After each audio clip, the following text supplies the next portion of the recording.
Centuries after Joseph and his brothers settled in the fertile Egyptian region of Goshen, a profound shift occurred. The descendants of Jacob, now known as the Israelites, had multiplied so greatly that a new Pharaoh arose, one who had no memory of Joseph's service or sacrifice. Fearing the burgeoning numbers of this foreign people, Pharaoh subjected the Israelites to brutal slavery, forcing them to labor endlessly on his massive building projects. When oppression failed to halt their growth, Pharaoh issued a terrifying decree. Every newborn Hebrew boy was to be killed, cast into the Nile River. It was into this horror that Moses was born to an Israelite couple from the tribe of Levi. His mother, Jochebed, hid him for 3 months. But when she could conceal him no longer, she placed the infant in a small basket, waterproofed with pitch and tar, and set him among the reeds on the Nile's bank. The child was discovered by Pharaoh's daughter, who was bathing nearby.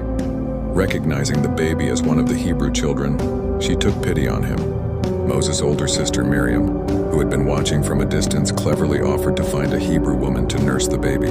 She brought Jochebed, their mother, who was then paid to raise her own child until he was old enough to be adopted into the royal palace. Thus Moses grew up as a prince of Egypt, educated and powerful, yet fully aware of his Israelite heritage. One day, as an adult, Moses witnessed an Egyptian taskmaster brutally beating a Hebrew slave. In a passionate act of defense, Moses struck and killed the Egyptian, concealing the body in the sand. When he saw 2 Hebrews quarreling the following day and they questioned his authority, asking if he intended to kill them as well, Moses realized his crime was known.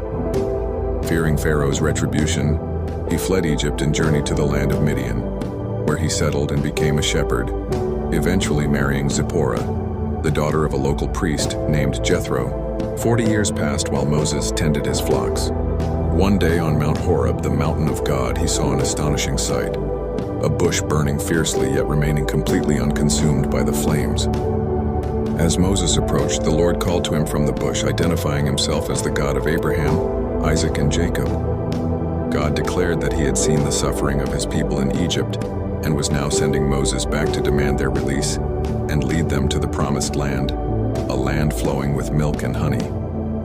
Moses, filled with